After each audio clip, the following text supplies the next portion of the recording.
Okay, today we are going to talk about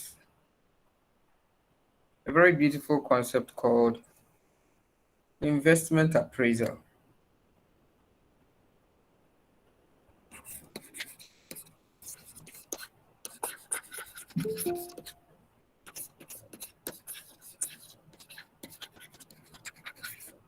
In some other textbooks, you will see it as capital investment appraisal. Others still call it capital budgeting. So those terms are, they can be used interchangeably. What does it mean? Or what are we trying to learn from this topic, investment appraisal or capital investment appraisal? Let me give the overview so that we all try to get the understanding with reference to that overview. In businesses, or even at the personal level, you may want to embark on some project that will require hefty investment of funds. That will require that you put so much money into such a venture. Because it requires so much money, it is very important that we get to understand that the project is going to be profitable. The project is going to be profitable before we commit the funds. Otherwise, it will be disastrous for us or for the business if, after committing all such big monies, the project happens to be a loss-making project. And let me give you one example. Maybe that will help you appreciate why this topic is so important. If you look at many African countries, we shouldn't go far. Let's take our own country as an example,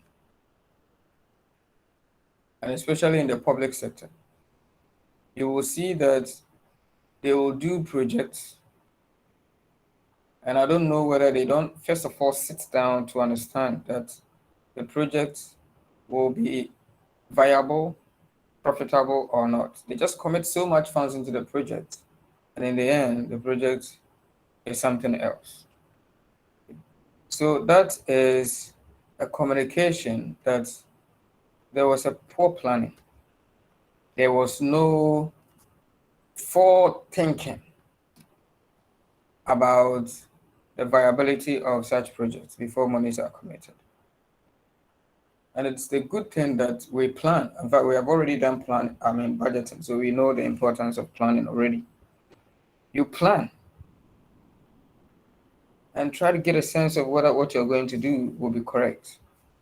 Even though it's not going to be like 100% accurate, it's always better doing some planning than no planning at all. Yeah. So for investment appraisal, get the whole thing from the keyword called appraisal. Appraisal simply means, okay, those in HR and management, they understand appraisal more than I do. Please, can you help us understand what the word appraisal means? Appraisal, what does it mean? Um,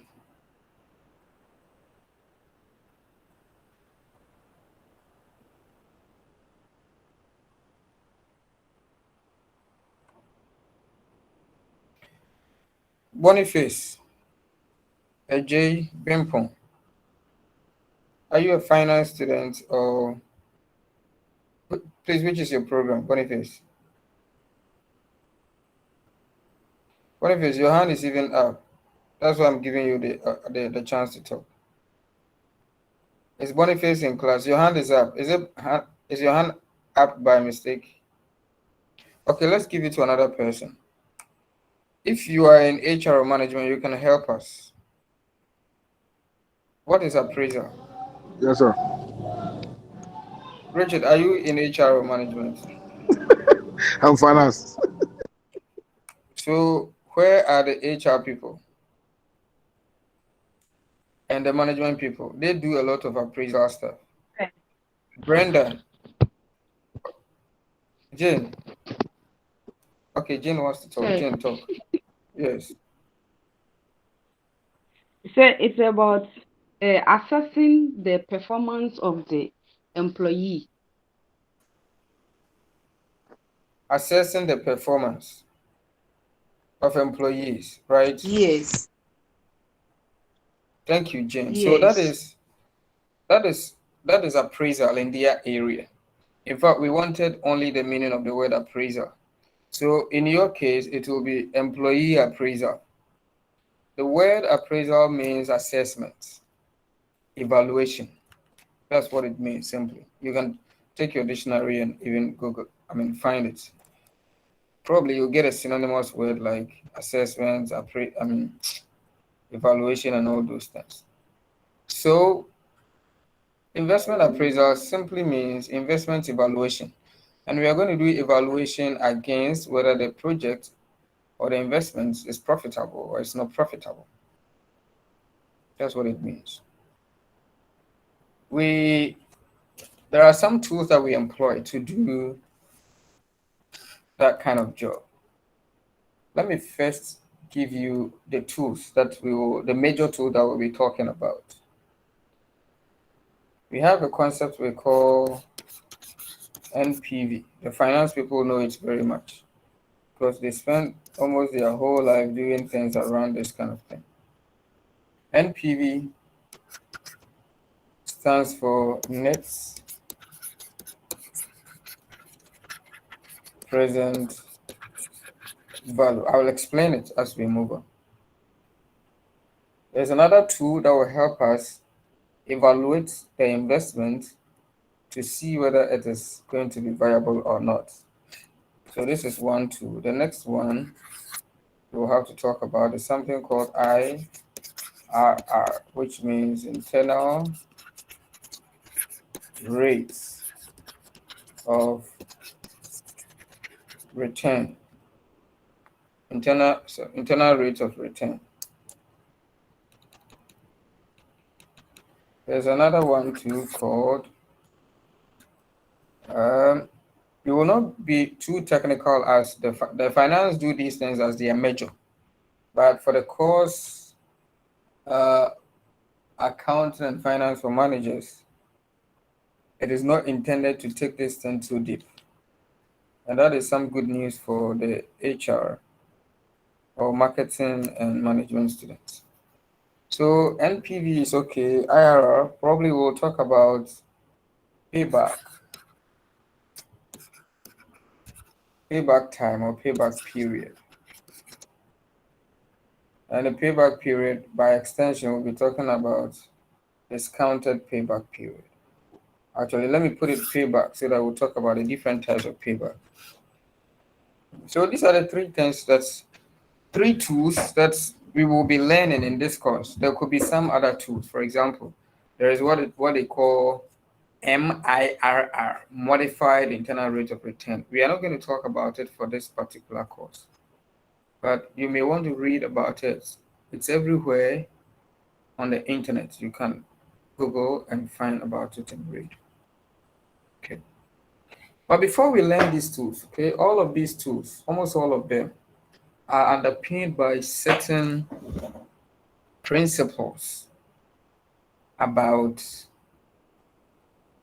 value, relationship between value and time.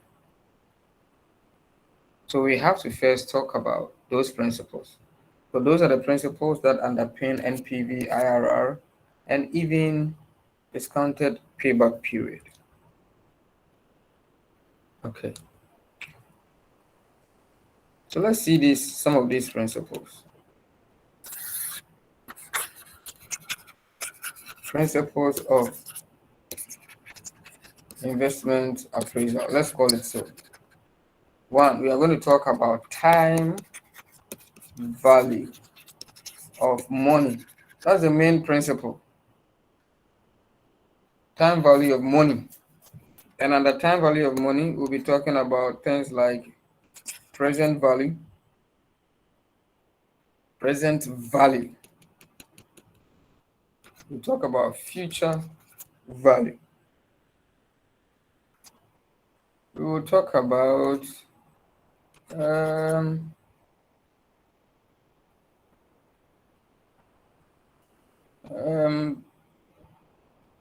annuities as part of the whole thing. We'll talk about some other things if they become necessary. So let's first talk about time value of money. Let me give the overview. We all understand that if I keep my money, even in a basic savings account, if I put my money in a basic savings account, over some time, or let's say at the end of a year, the bank or whatever the investment vehicle is will pay me some return on the money, because when I give them the money, they make use of the money and make returns. So I can get some minimum payments to myself for giving the money to the banks. In other words, investing that money in the bank. If that money wasn't invested and kept idle, it would have earned nothing. So we call the costs of keeping your money idle, not investing the money idle. Not investing the money and keeping the money idle. You will suffer a cost called lost interest. Because if you put, over time, if money is put in a bank, it earns interest. Then the meaning is that the value of money changes with time.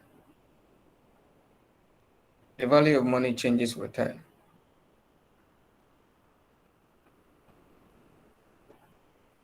So if the money is not utilized wisely, that value of interest, which over time the money is supposed to earn, may be lost.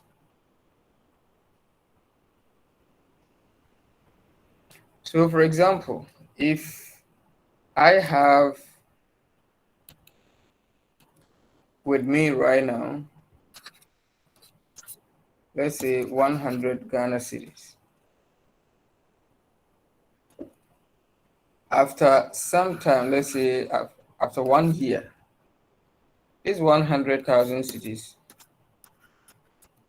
should not be the same 100,000 cedis, because the logic is that as a rational being in, having a rational understanding in financial management, or having that knowledge and behaving rationally, you will engage this 100 over the course of 1 year to make a return on it. So after 1 year, the value should not be the same as 100. No. If you do this, then this is a loss. Which also means that if someone comes to take money from you, let's say 100 Ghana cedis, it will be a huge loss for you if he brings 100 cedis back to you at the end of the year. Because by theory, and it's not just a theory, that's what it is. 100 cedis, when it travels the journey of time by 1 year, grows above 100 cedis by the difference of interest. We can even think of the most basic interest rate.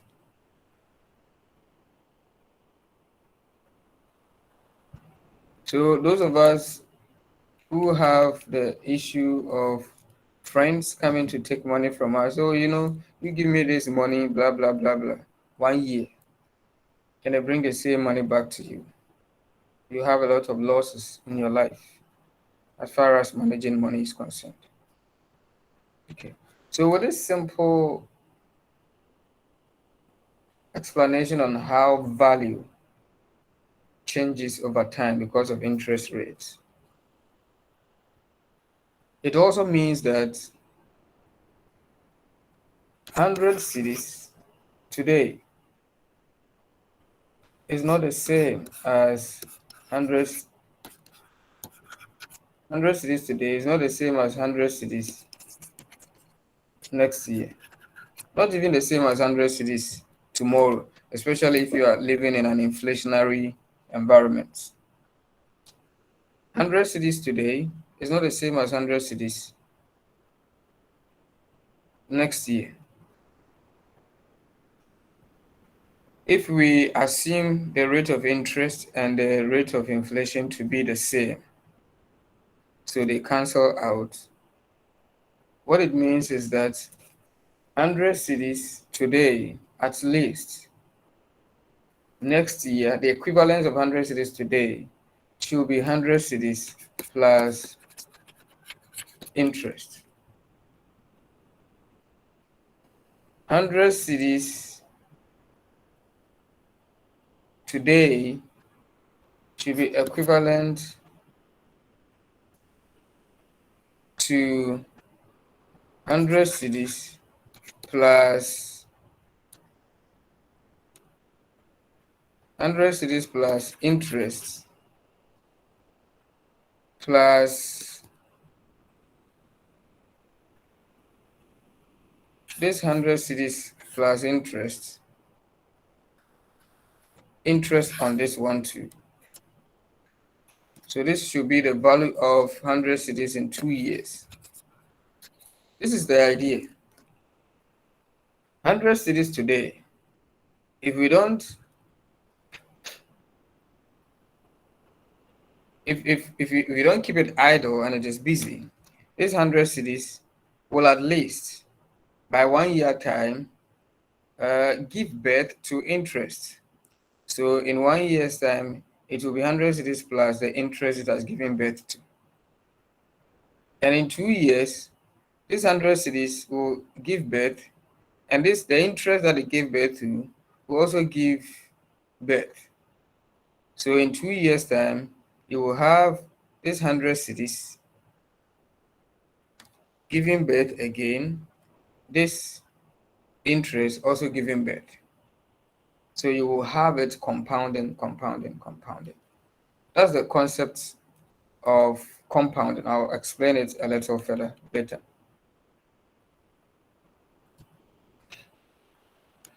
So when we sum everything, as I've explained, it means that if we want to know the value of money, the value of any money we are holding now, if you want to know its equivalent value in some future, we have to use the idea around the interest rate to get that. For example, with this one, we know that if this is times 0 means now. So now times 0, the value is 100. If it travels 1 year, the value is this 100 plus interest. If it travels second year or 2 years, this whole value is going to earn interest. So it's going to be this 100 plus the interest, that is this one. Okay. Also earning interest, so times the interest rates. And in 3 years, it's going to be this whole thing times the interest rate. So it's going to be compounded. The whole of this exercise can be reduced into some snappy formula, some very simple formula, which we can use to compute the value of any money we are holding now, its equivalence in the future. So if we have 100 cedis today, that is now, what will be the value of that 100 cedis, or what should be the value of that 100 cedis in 10 years if the interest rate per annum is, let's say, 10%? So it means we'll be doing this exercise, as I was showing on the board, for 10 years, and that is too cumbersome. So year one, after year one, we have the money we started with plus interest it brings. After year two, the money, original money plus its interest, will also earn interest. After year three, that whole value at year two will earn interest. Year four, the value at year three will earn interest, and so on and so forth and so forth. That whole process can be reduced into this formula. All that we are trying to find is, for now, it's called the future value. Future value of any value we have now. The value we have now, like this 100 cedis, is what we call present value. So those terminologies are now explaining themselves. Value now is what we refer to as present value. Value now, present value. Then its equivalent value in the future is what we call future value. And this is the connection between them. In fact, the key factor that connects the two values, present value and future value, is the interest. And I've explained why it is the interest. Because if money is there, money should be earning interest. That also tells us that rationally in life, we should be engaging every money that we have in a way that it should bring some returns. Otherwise, we are making losses. Otherwise, we are not making rational decisions in terms of money management. So it will be bad for you to keep your money under your pillow or somewhere, and it's not working to earn any interest. That will be very big loss. And it will also be bad to be not understanding that when you give money to someone, the money over that time should be working to bring returns, and therefore the person should bring returns. You shouldn't bring the same money. That's why when you see the banks know about this concept. So the banks work purely on this logic. You will never go to a bank to take money and they will expect you to bring the same money in 1 year time or 2 years time. You will be paying the costs of using the money, and that's the interest. Okay. So the interest then connects the present value and the future value. And this is the formula. Present value. Sorry. You want to know future value first. Future value is equal to the present value multiplied by 1 divided by 1 plus the interest rates, all raised to n, where n, some people use t, where n is time, or let's say t. Let's make it t. Okay, so time.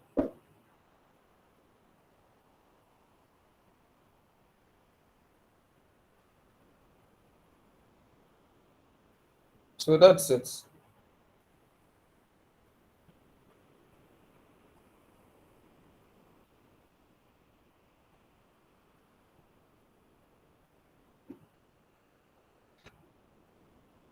Sorry. I think I need to correct this. Present value, future value from present value. Future value is equal to the present value multiplied by 1 plus the interest rate raised to n. There's no 1 divided by it. That's the formula for the PV. Okay. So future value, when we want to know the future value of any money we are holding now, any value we are holding now, it is that money we are holding now called PV, this one, multiplied by 1 plus the interest rates. And this N or T here is the number of years or the number of time that we want to see that value. So let's do this simple example to confirm the validity of the formula. If we have 1,000 cedis now, 1,000 cedis now, interest rate is equal to 10%. The value of this 1,000 in 1 year will be equal to the 1,000 plus the interest it will bring in 1 year time. So it's going to be 1,000 plus into brackets 1,000 times rates. Yes. And that should tell you this. This is the PV 1,000.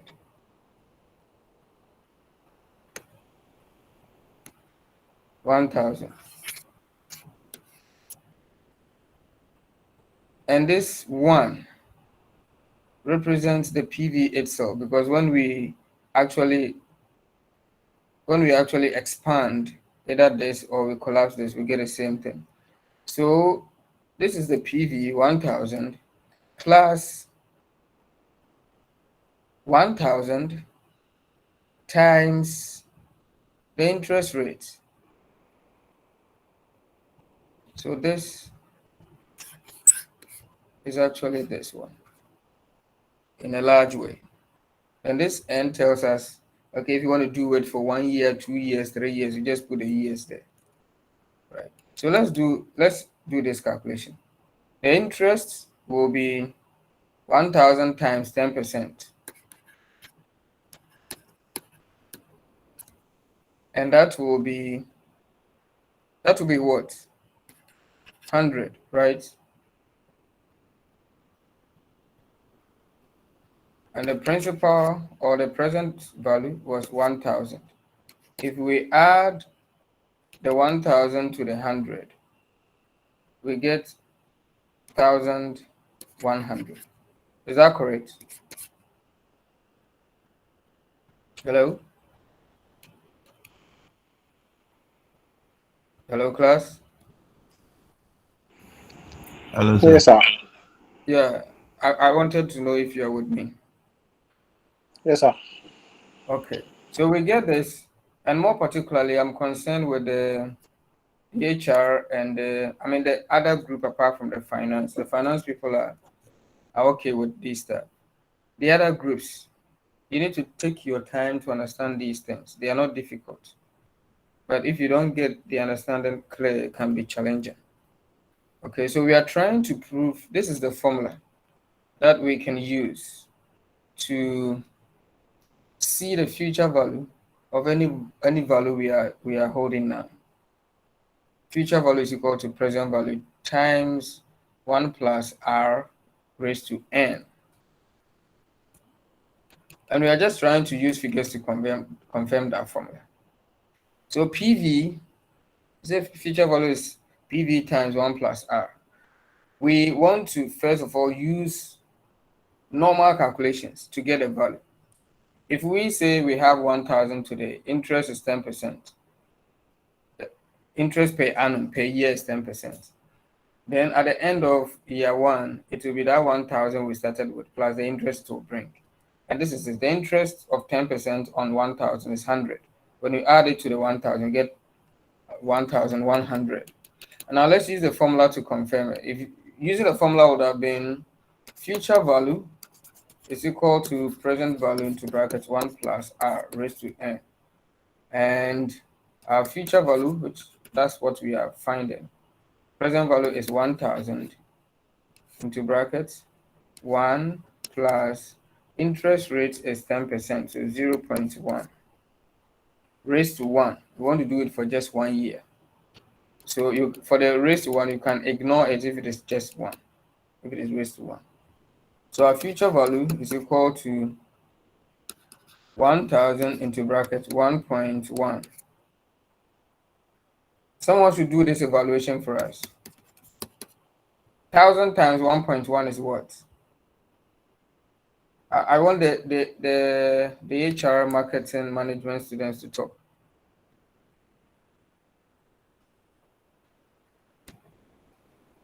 Are they on board?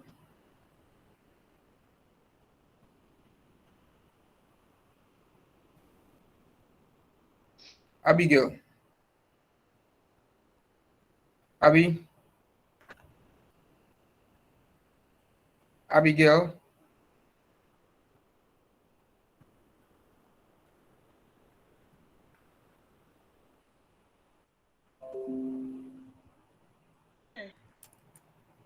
Abigail. Yeah.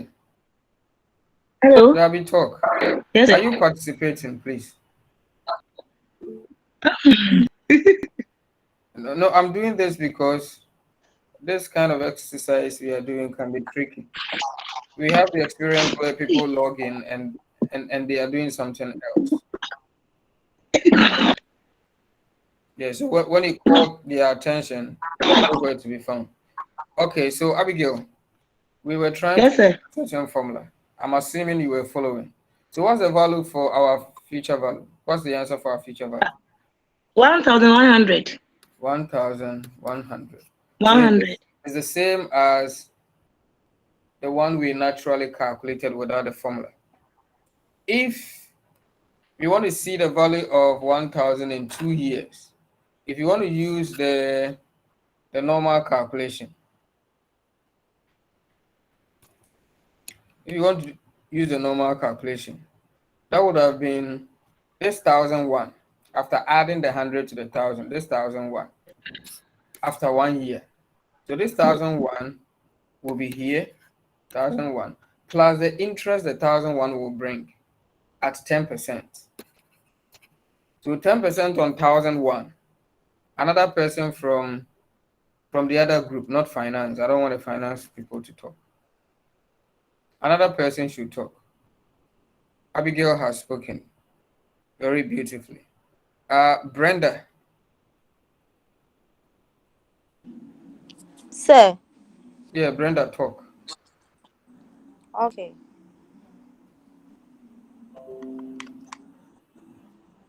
10% of 1100. What is it?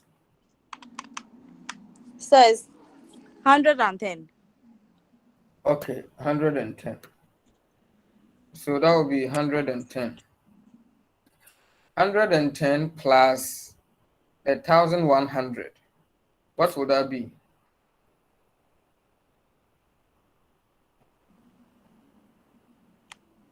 1,210. 1210, like this. Okay.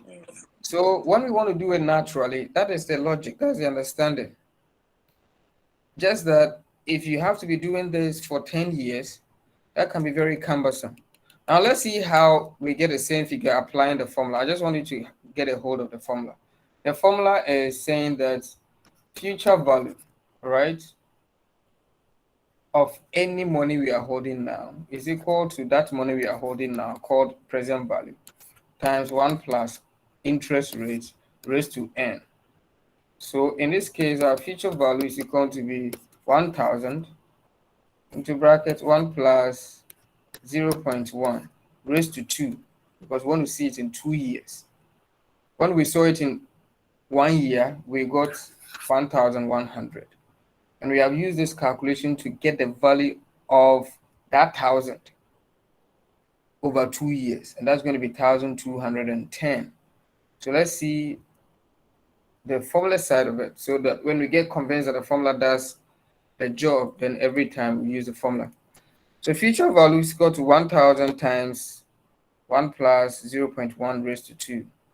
1000 into bracket 1.1 raised to 2.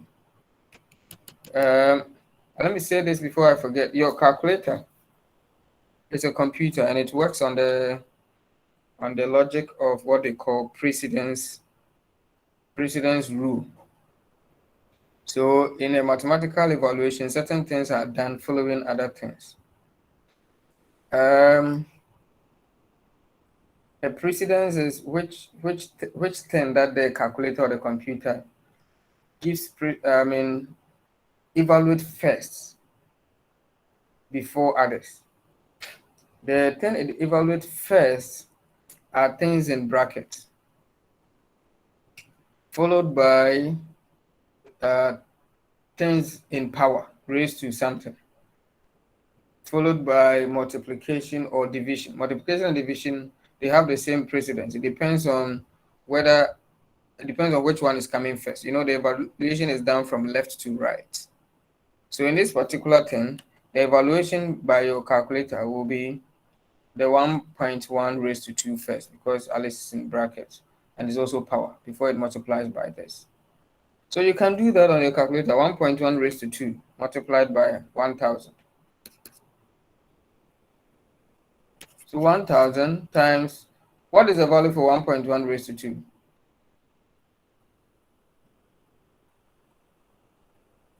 Hello?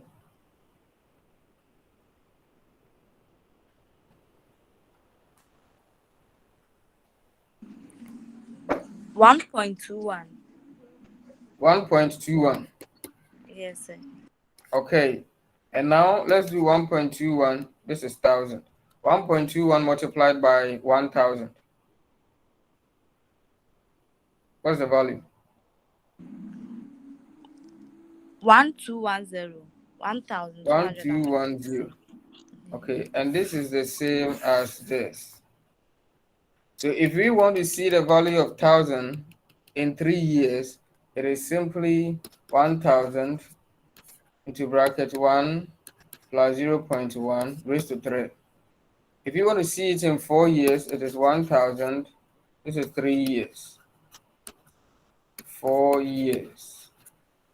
If you want to see it in 4 years, this 1 plus 0.1 raised to 4, and so on and so forth.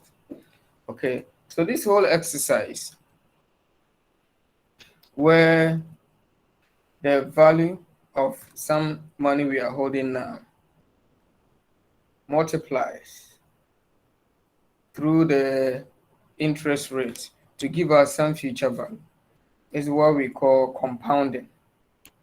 So when we are reading about the concept compounding, that's what it is. That's what we have done. So if we can use the idea of compounding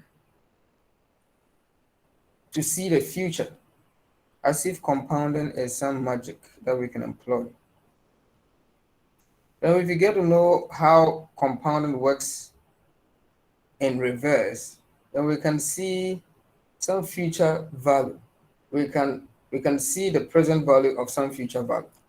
For example, if you are to receive some dollars, but it will come in, let's say, 3 years' time, you can use these same techniques to see its equivalence in today's terms. So that when you get these tools, you can evaluate whether to take some money now or take it in future, which one is more valuable. That's very important. And you could be asked basic questions around these money management techniques in exams. Time value of money, compounding.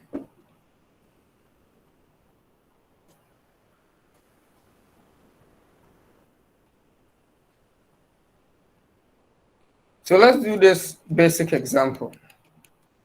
Let's use this simple case.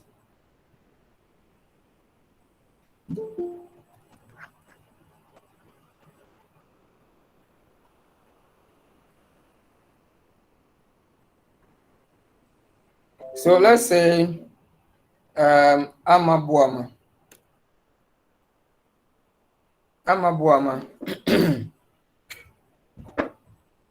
wants to raise some money for her education in the future.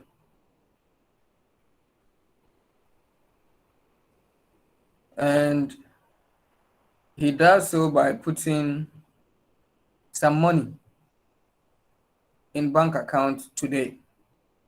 And that money, so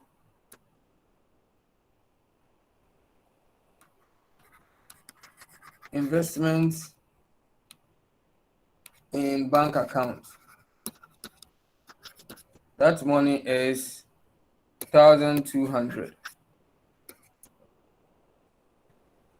Bank pays interest of 12% per annum.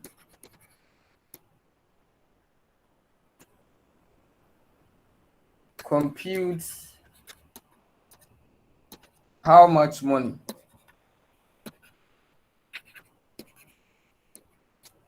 Amma will raise in 10 years.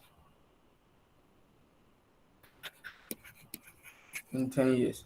Please, have you gotten the question? It's a very simple question we want to use to confirm our understanding of what we have done. Amma wants to raise some money. We don't know the money, but we know that by raising that money, he has to make some investment. So he puts 1,200 in bank account now. The bank pays interest of 12%. In 10 years' time, how much money will Amma be able to raise through this investment? So I'm giving 2 minutes. Everybody should go through it, and I'll call people at random. I'm going to call the HR and the marketing, the management or marketing students.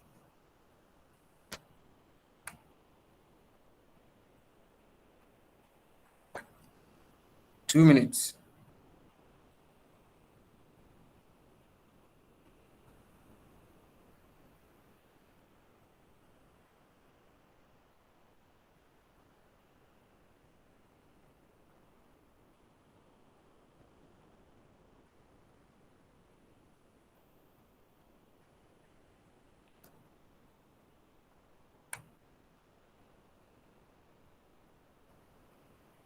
And of course, if you want to discuss with someone, it is a forum. You can call anybody. You can be asking yourself certain things within the 2 minutes. Then we see what the answer is.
Okay, so our 2 minutes is almost up. Who wants to volunteer and do the calculation for us?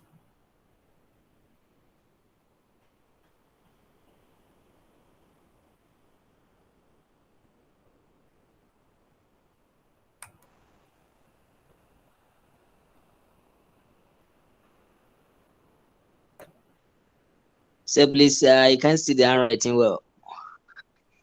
You can't see the handwriting well. Okay, so you can ask me about. Sir, please, I said I can't see the handwriting well. Yes, I get your question.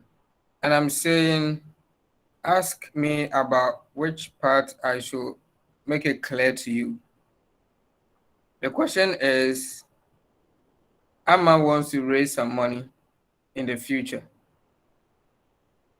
to be able to do that, he invests 1,200 in a bank account now. Bank pays 12% interest. How much will Amma be able to raise in 10 years' time? That's the question. Very simple question. So future value, right? Okay. Okay. Yes, please. Future value. Okay. Thank you, sir.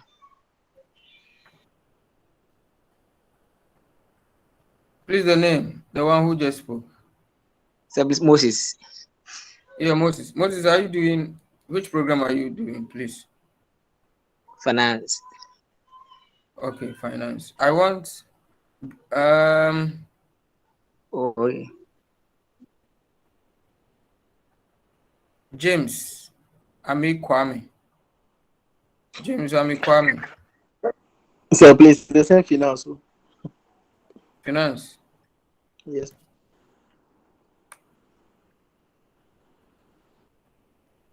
Theophilus.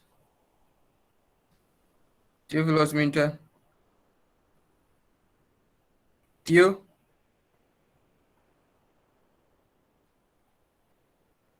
Theophilus. Theophilus is lost.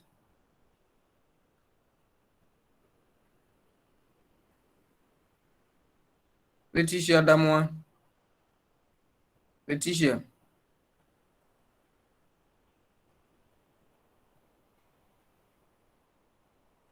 Letitia Damwa, are you in class, please?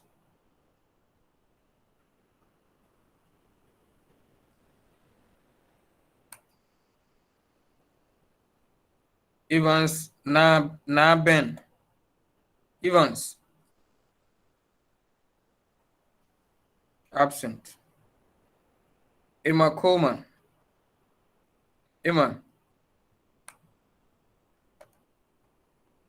Emma, are you present? Emma Coleman.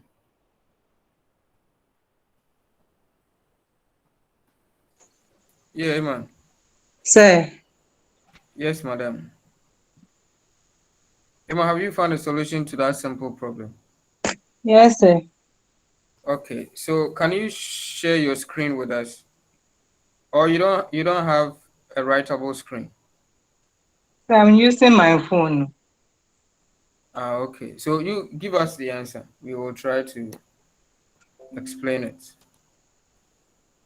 I got 3112.80.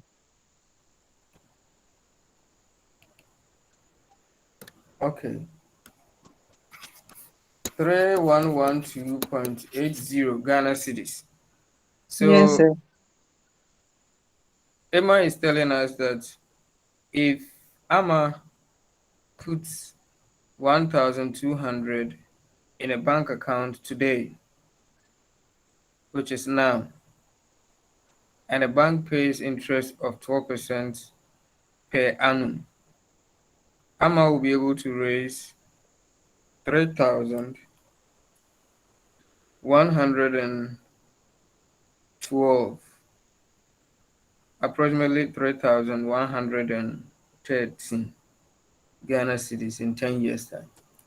Okay, so let's see how it should be done to confirm her answer. Sir, before you go on, when I run the decimals up to 4. Okay. I You got did some 2.594. I rounded the decimals up. good. That's okay. That's okay. And thank you very much for telling me about that, because there's something I need to tell you about those decimals. Actually, a table that you can use instead of using your calculator. So we have to take the opportunity to learn about how the tables can be read and used in the exam. Okay, so let's see. Okay. Right now, we want to see the formula side. The formula is future value. Let me take a different pen to show. Future value is equal to present value into bracket 1 plus r raised to n. And we understand the meaning of all the dimensions of the formula.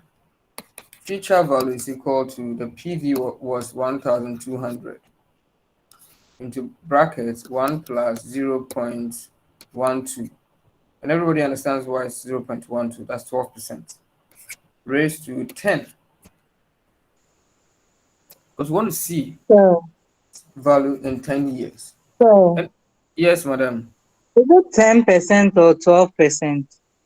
It was 12%. You used 10%, right? Yes, sir. Okay, so that's fine. I said 12%. So let's use the But 12%. on the board, it was okay. It was 12, but the handwriting was not too good. Sorry about Oh, that. So don't worry. Let me change it to 10, okay? It will okay. be, yes, it doesn't change anything if it is 10 or 12. So this will be 0.1, 0.1 or 0.10, no problem. Okay. So we'll get 1,200 into bracket 1.1.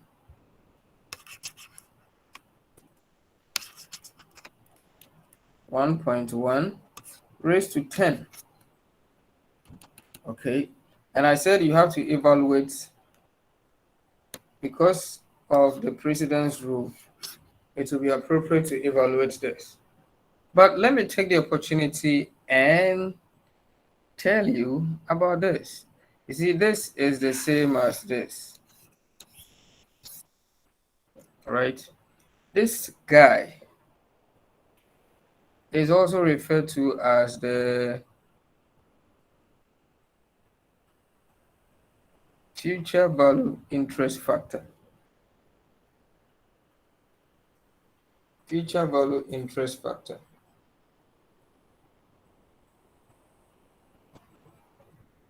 We normally write it in short as F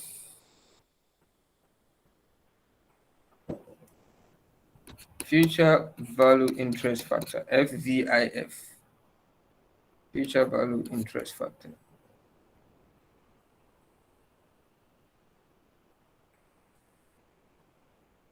And this is what we use to generate the future value tables.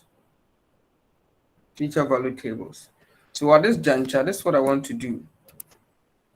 I want us to access the future value tables. Normally, you will get a composite table. You have present value table, future value table, annuity table, and some other things. So when we download, we are going to do the downloading together. So you can go to your computer and do Googling. So I'm going to do Googling. So Google, I can just say future value table. Even if you type future value interest factor, because that's the table. There's a factor that we use to do the table. So I can do future value interest factor. Future value interest factor. Or I can just type future value tables.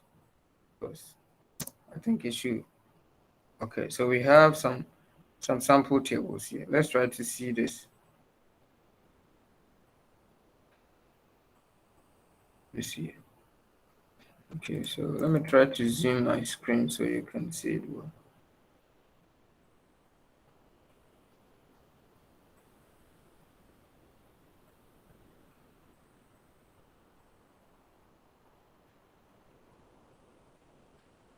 Okay, this is what I'm going to do. I'm going to add spreadsheet to it. So let me do it, or let's say PDF. Let me download PDF and probably zoom it for you.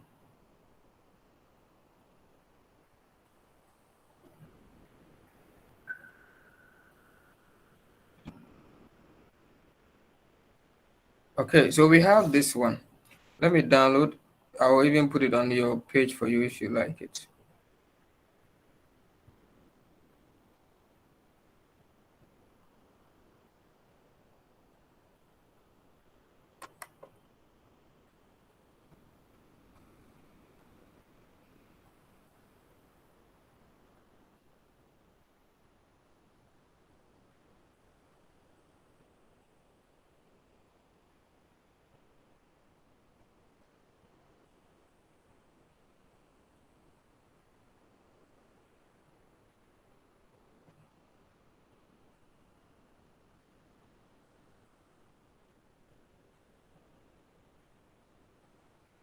Okay. So let me rotate it well for us to see. Rotate. Okay.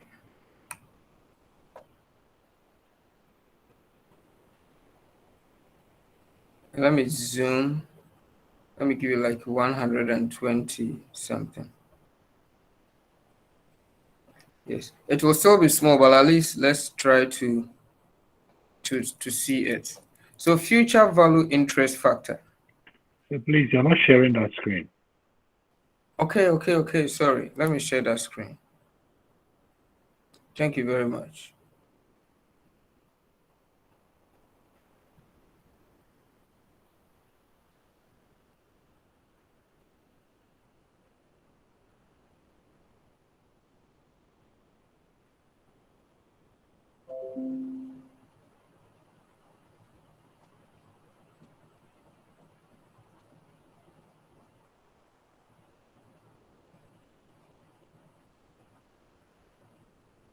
Okay, can you see it now, please? Hello, can you see Yes, it please. now? Yeah, we can Okay, see this. yeah. So the future value interest factor, that's 1 plus r raised to n. That whole thing, it is always 1 point something raised to n, 1 point something raised to some n. We can take those values and do a table for them. And instead of always punching our calculator, we can refer to that table. And in fact, that's what most people use in exams, even in practice, to do exercises around these things. So you will see from here that the future value interest factor is equal to 1 plus r raised to n, just like we demonstrated. And therefore, if the FVIF, future value interest factor, if it is 1 plus r raised to n, then you can write the future value as PV times FVIF. And this is how they normally write it, Rn, rates and time. So you can also use this kind of formula. This is what a table means. The table puts the time on the vertical axis. So we have this whole range. If you can see this column, the first column. The first column is for time, n. So you will see n/r. It's quite smaller, but I don't have much room. Okay, so let me do it this way. I'll just explain only a small portion of it.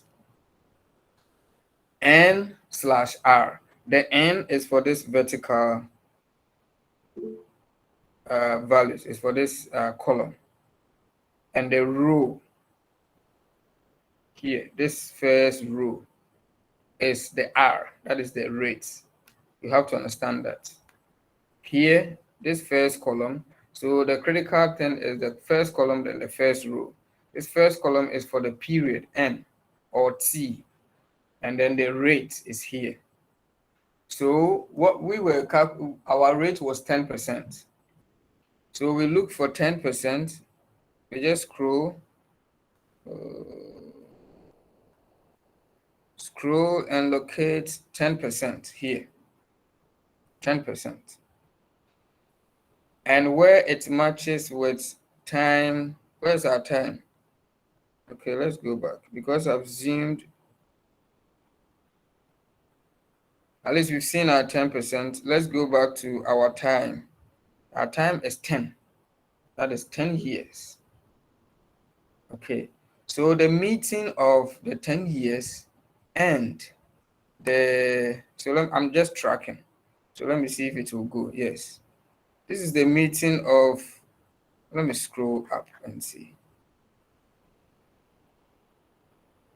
Okay, so this is our 10. So we're counting from backward. So this will be 1, 2, 3. So third column from reverse. And let's see where it meets. Okay, so that will be 2.59. But the fact is, most present value or future value tables leave their answers in 4 decimal places. They believe that gives a more precise answer than if it is rounded more. This one is in 2 decimal places.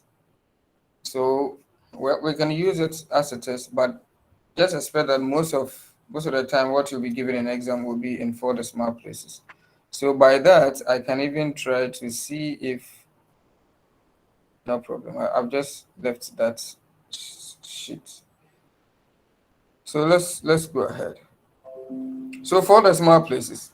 4 decimal places, madam, what did you get as your answer? For the future value interest factor, the 1 plus r raised to n in 4 decimal places.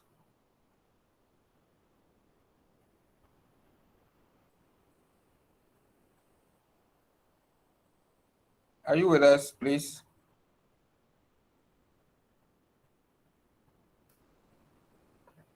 Let's go ahead.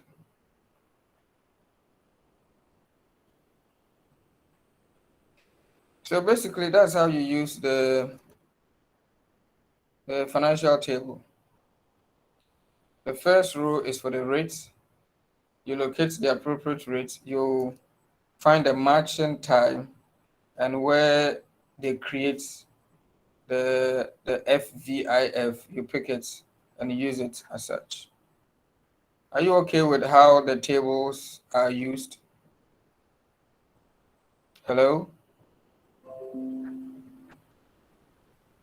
Hello? Yes, please. Okay.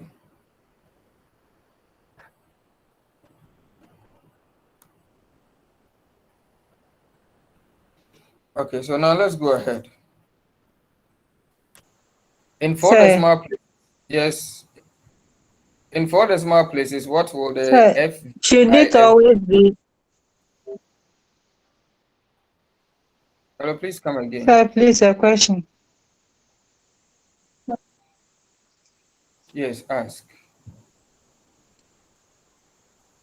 Please, can I go ahead? Please, I'm listening. Yes, please. Should it always be in 2 You can go decimal ahead. places? No, in most cases, it's even in 4 decimal places. So that table I showed you is not too good. Most official financial tables will be in 4 decimal places. At worst, 3 decimal places. Most of them are in 4 decimal places. I just Googled the one I showed, I just Googled it on the internet. So someone did it and put it there. It doesn't mean it is wrong, but I'm saying that in most cases, you will see it in 4 decimal places. It will only change the answer by the rounding. So what is this value for FVIF? 1.1 raised to 10. What's the value in 4 decimal places?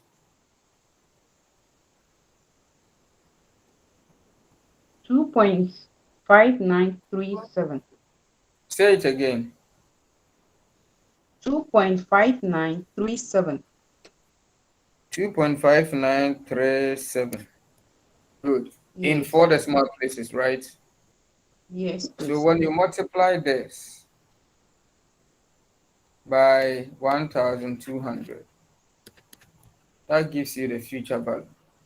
The future value can also be written in formula as future value is equal to present value times future value interest factor. And when they write a future value interest factor, they normally write here as a subscript, R, N. That means the future value interest factor created between a certain rate and a certain time. So this is also a valid formula. And this part is where you will pick from the table, because the table has already calculated FVIF. So you just look at the rate and the corresponding time and pick that value and put it. If you use your calculator to calculate, it will be the same value. So for example, this one that the table calculated up to 2 decimal places, it was 2.59. Here, it cuts the 37 off. Some table that will use 3 decimal places, it will be 2.594. And then the 4 decimals will be this.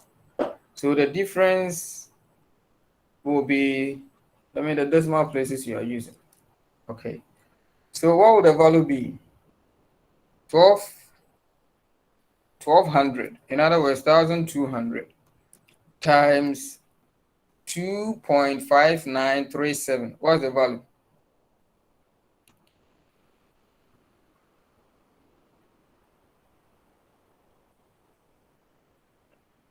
That is 3112.49.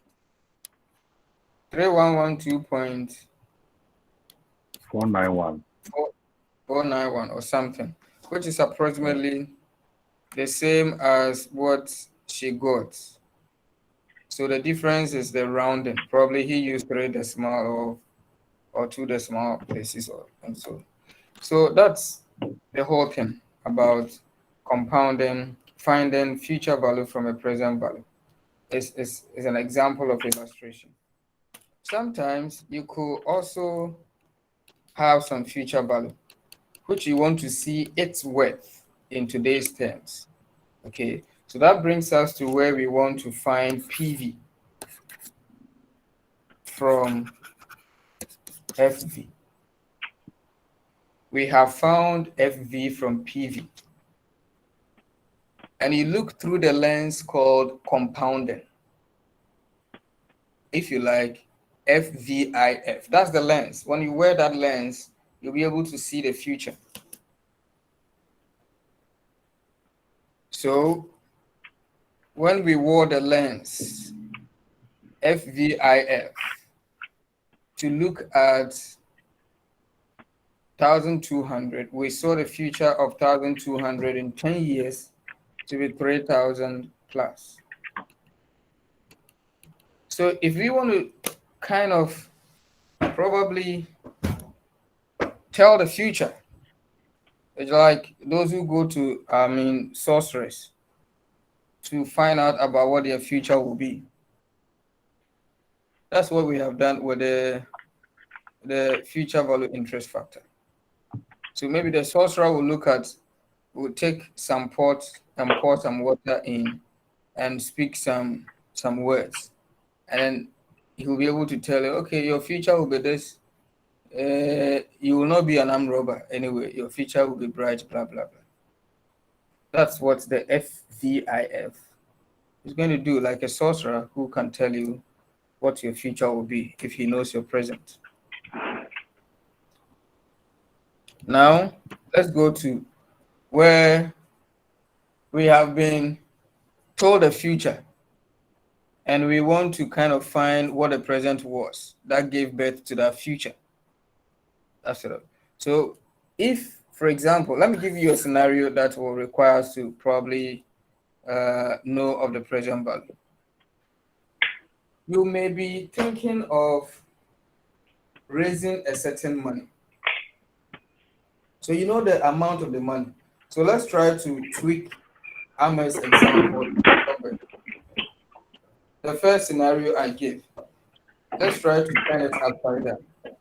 Let's say Ahmed wants to raise 3,112.49. But someone is disturbing us. We have some interference from the background of one of you. Please, you can mute your mics.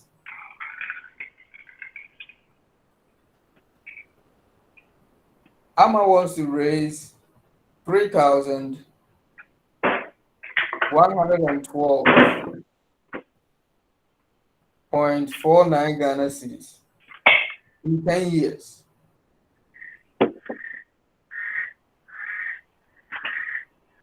Banks in Ghana, on the average, pay interest at 10%. How much money should Amma place in a bank account so that in 10 years, at an interest rate of 10%, he can realize his dream of making 3,112.49 Ghana cedis? So that's what it means. He wants to raise a certain money in 10 years. That's the future value. We know the interest rates. What amount should he put in the bank account now? That becomes the present value. So if we solve that exercise, we'll be able to find that the present value is 1,200 or approximately 1,200. Any shortage or addition will be due to rounding. So we know our future value is 3,112.49. And we want to see its PV at interest rate of 10%. That one is done by the formula called discounting. The first one is we did. The concept behind it is called compounding. Finding the future value from your present value works through the technique called compounding. Finding the present value from a future value works through the technique called discounting. Discounting. Okay, so what's the formula? The discounting formula says I want to know my PV from my FV. So PV is equal to FV into brackets 1 divided by 1 plus R and 1 plus R raised to N. That's the formula I wrote first. I wrote it wrongly. So this is the right way.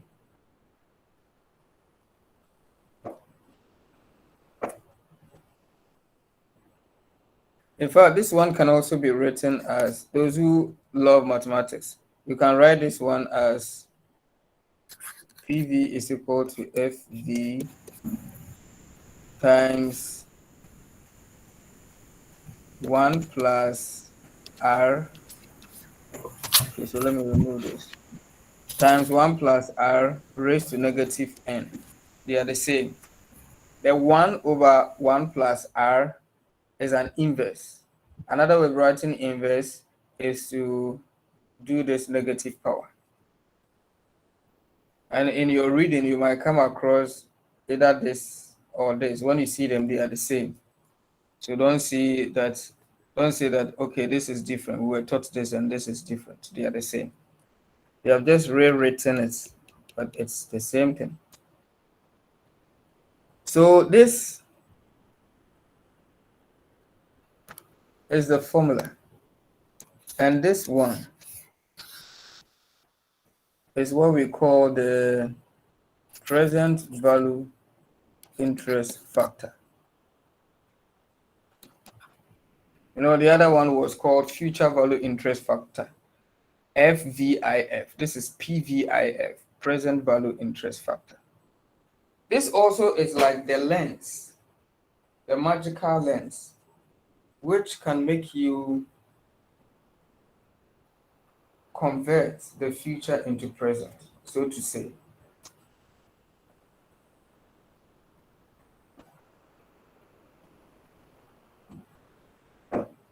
And we can compute this into tables and refer the values from the tables, as we saw previously. So let's try to use Ahmed's situation to confirm how this formula works as the mirror image of the first one we have already learned. So we say Amma knows what he wants to raise in 10 years. But we don't know the amount he has to put in the bank now to be able to make that money. So PV is equal to 3,112.49 into brackets 1 plus 0.1 all raised to negative 10.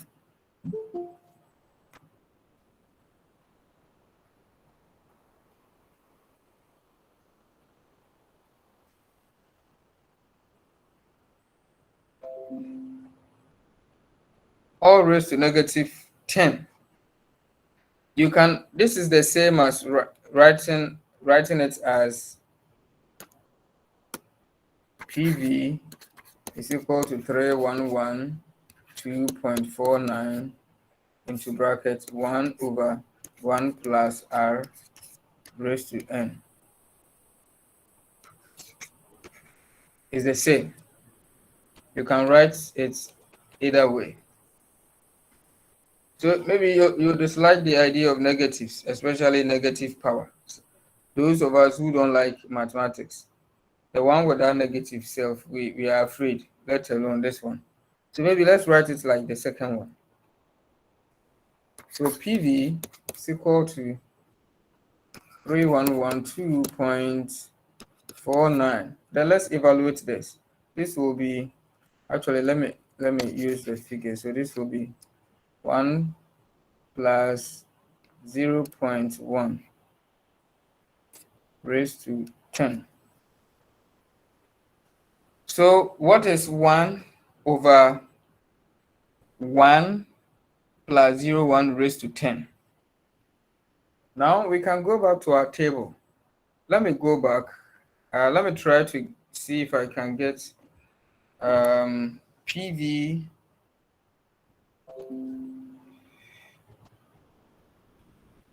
table in 4 decimal places.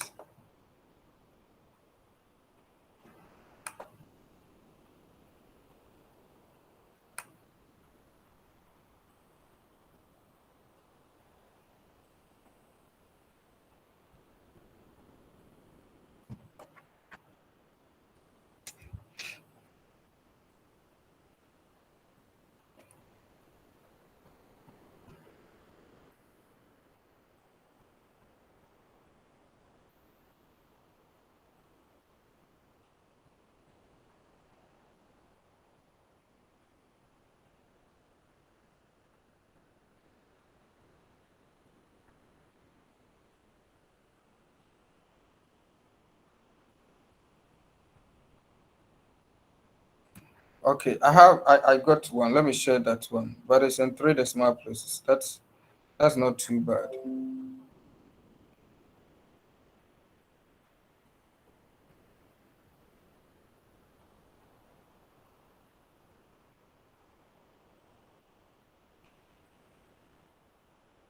Okay, please, can you see it?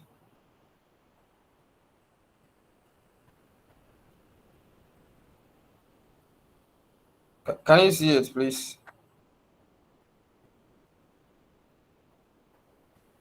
Yes, sir. Okay. So this is this. In fact, the source was from SEMA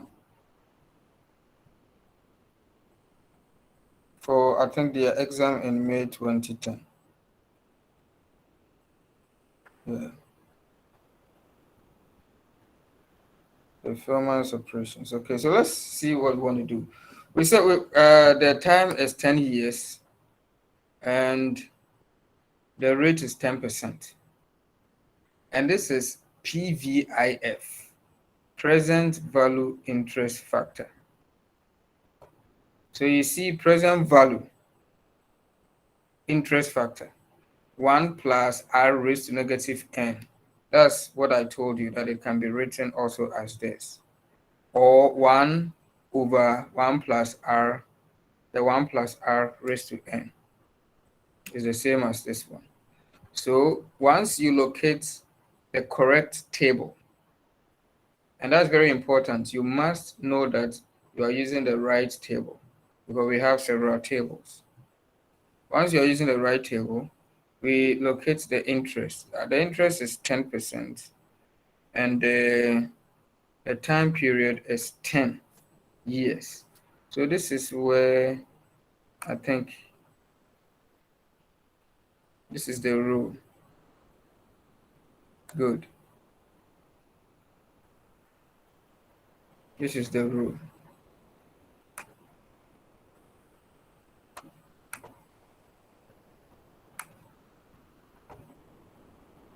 This is the rule. So where they intersect gives birth to PVIF of 0.386 in 3 decimal places. I would have wished if you calculate it in 4 decimal places, because we want to confirm that Amma will have to put in a bank account 1,200. The one we calculated to get a 3,112.49. We use 4 decimal places, so it will take 4 decimal places for us to arrive at the same point. This one will give us slightly either something more or something short. But has someone calculated it in 4 decimal places? If not, So it is 0.3855. 0.3855. Good. So now let's go back to our working sheet.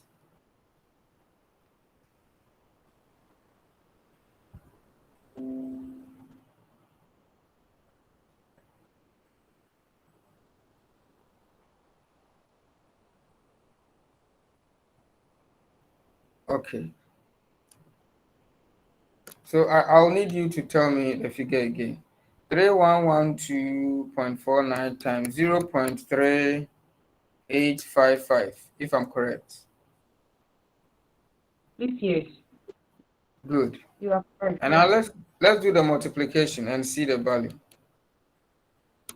What's the value?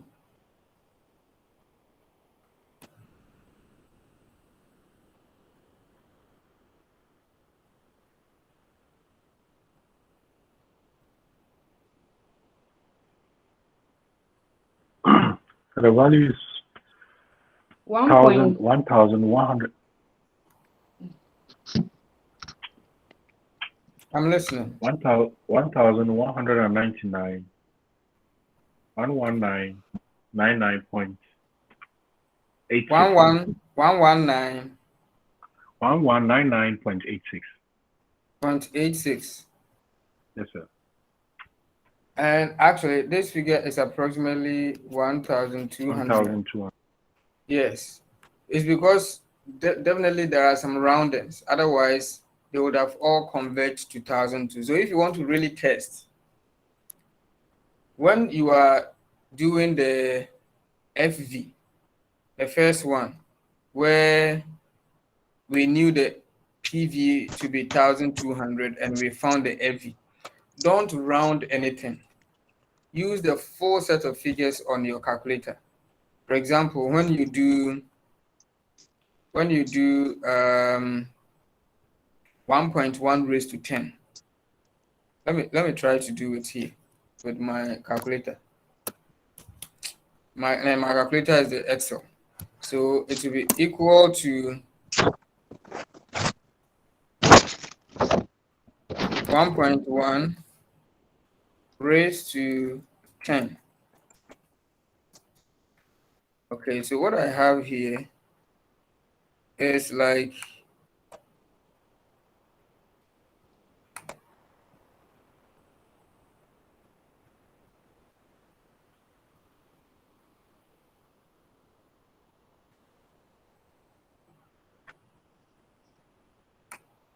so this is the value 2.59 blah blah blah blah blah.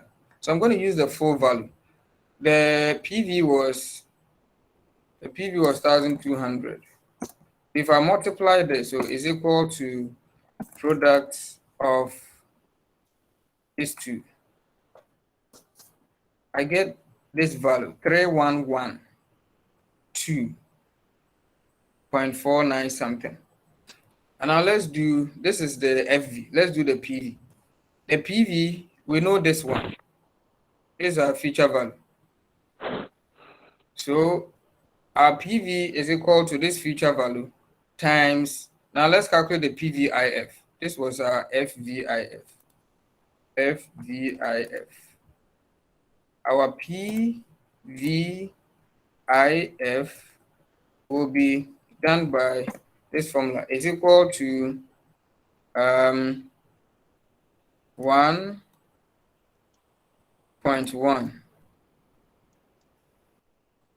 raised to, sorry, raised to negative 10. Let me put a negative 10. Raised to negative 10. This is the formula for the PVIF in this case. 1.1 raised to negative 10. And this is the value. This is the full set of value as the spreadsheet has produced for me. When I multiply this, so now let's find the PV.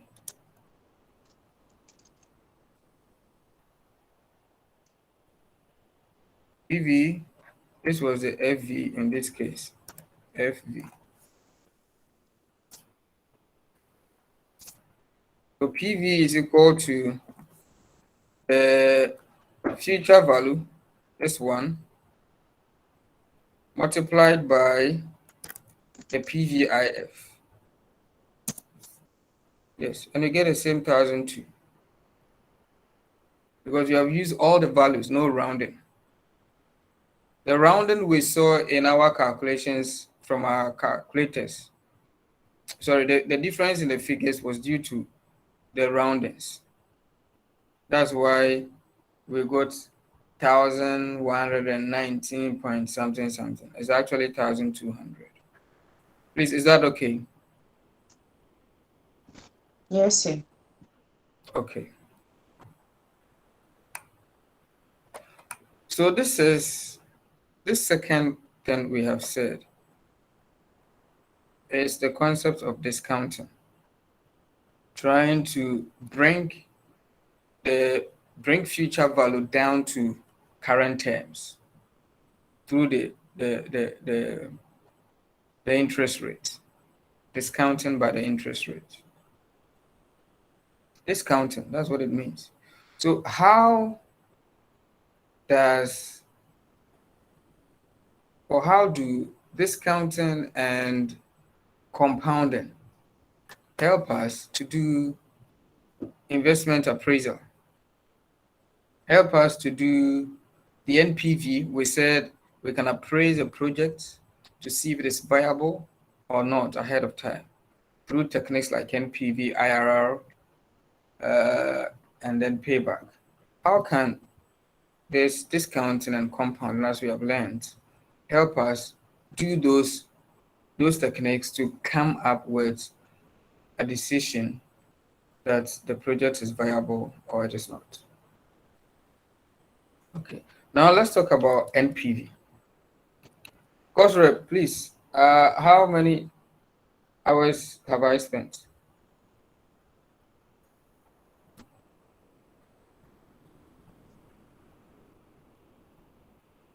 Cost rep is not around.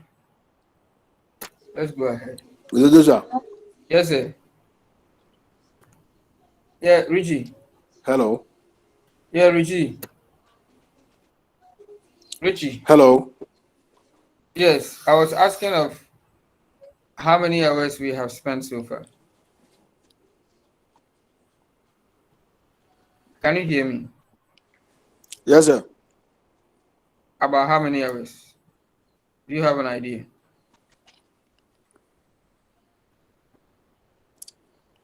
Network. So I think we have spent close to 2 hours. More than 2 hours. Hello. Yeah, Richard, we are listening to you. I think Richard is getting a problem with his connectivity. So we spent almost 2 hours or 2 hours plus. Yes, 2 hours. Yeah. So for me, I think it will be ideal that we break the lecture. If it gets too deep, sometimes even rewatching it becomes too lengthy. So the 2 hours may be good. At least we have introduced investment appraisal. We have looked at the foundational techniques to do that appraisal, investment appraisal. The foundational techniques, the mother foundational technique is time value of money. And inside time value of money, we have looked at specific techniques such as compounding, finding a future value from a present value. discounting, actually seeing the equivalent present value from a given future value. That's what we have done so far. We can go over these concepts, first of all, by probably rewatching the lecture, because I'll put it there, and also reading from any reliable source, any good source. The internet is there, YouTube generally is there, and textbooks. Try to learn from any convenient source for you. Don't sit idle. If you sit idle, it will be difficult for you to pass. But if you are always learning, so easy to pass. So I think we can end here, and I will follow up with another lecture to do NPV and how we apply these things to do NPV. Once we have understood these techniques, the rest of the appraisal techniques are so straightforward. Please, is that okay for you? Is that okay for you? Yes, sir. Okay, only one person is saying yes, sir. Okay, I take it like that's okay. So we It's can okay. end the Thank lecture you very here. much. Yeah, we can end the lecture here, and I will want to continue it probably offline tomorrow. Tomorrow I'll set off for Koforidia, but when I get to my residence, I'll seek to record the continuation of this one, but that will be without you. If I happen to get a good internet in Koforidia, where I mean where we went to sleep last time, the internet was bad, both networks. If it happens to be good this time around, or if we find a different place which will be better, then even Friday in the evening, ahead of we meeting physically the next day, if you like, that one is not compulsory. I can make it open like we are doing now, so that you can just join, and I'll continue the lecture from there. I like it that way because we always get the trail. The trail is the recorded lecture. If I do all the lectures face to face, because the classroom does not support recording and other things, we just lose all the things we are saying in the air. There's no means to get any part of what we have said, rewatched, or we can bring it back. That's what it is. So when we come and things are cool, we may try to do that so you can cooperate. It's not strict, it's not compulsory. At least we can do like maximum 1 hour. And then we can stop. We continue the rest when we meet. Okay. Thank you very much. And Richard. Okay. Richard, okay. I think I concluded with Richard on the number of books I should bring. Tomorrow I'm coming. I'll try to come with a car, so I can put some quantity of the books in the car. So it doesn't even matter how many people have showed interest now. I'll bring them. So thank you very much for your attention. And we'll meet tomorrow or Saturday.